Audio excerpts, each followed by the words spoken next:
Hmm. What would you say is the most common request that dogs will give to you to tell their owners? Most common request.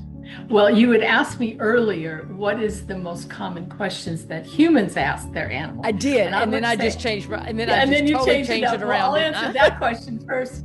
Most question is my dog happy? Okay. My dog happy is probably the first question. But your question is, what do dogs most ask their human? Or yeah, to share Um, with the human, to say like, my human can be a real idiot. Can you tell them? Can you tell them this?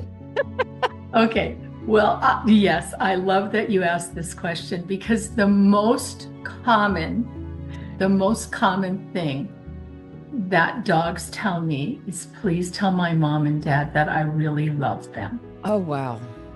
I mean, like, you are everything to me, and I belong with you, and I always want to be with you. So that's probably the number one thing that animals tell me is to communicate my love and how I belong. I just this morning I spoke with, it was exciting because someone had heard us on our podcast and Yay. from my home state of Wisconsin, and they reached out to me and how'd you hear about me? Well, through DogSpeak. I went, oh, okay. Yay.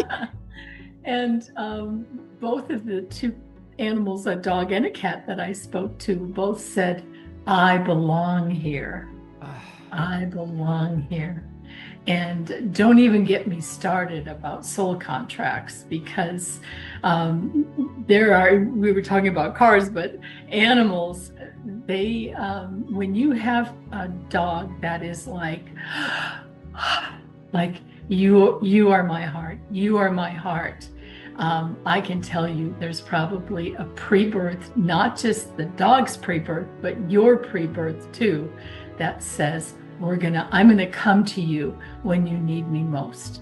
And I'm a soul, and my agreement is to come to you and be with you through the best of times and the worst of times. And that's what a soul dog does. When your soul dog comes to you.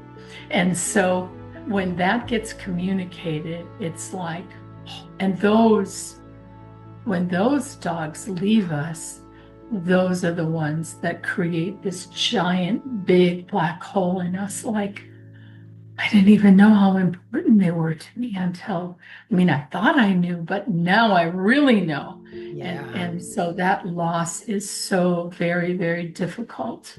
Yeah. Yeah. But yeah. So the number one thing I hear is how much I love you. And amazingly, rarely do I hear animals. And, most people are like, I'm really afraid what my dog's going to say about me. Like their capacity for loving us is immense. And I always call it the bank of trust. Hmm. So let's say that, and the bank of trust is all the deposits that you make to show your dog how much you love them and how much you care about them. And so then one afternoon, they're taking a nap in the middle of the floor and you step on their tail. Well, that would be a withdrawal in the bank of trust. But the dog says, that was an accident because my mom always treats me with love. So that's forgiven. But if all that comes into that bank is withdrawals, then you have an untrusting dog. And when you adopt a dog that has been abused or neglected, or I've heard dogs say, you changed the trajectory of my soul because I had lost confidence in humanity. I didn't believe that they could be good. And then you brought me in, this will bring tears to my eyes. You brought me into your world and you loved me and showed me that I could trust you. And now, as I'm passing on to what's next for me, you have changed the trajectory of my soul. Oh, to trust and love and light. Oof.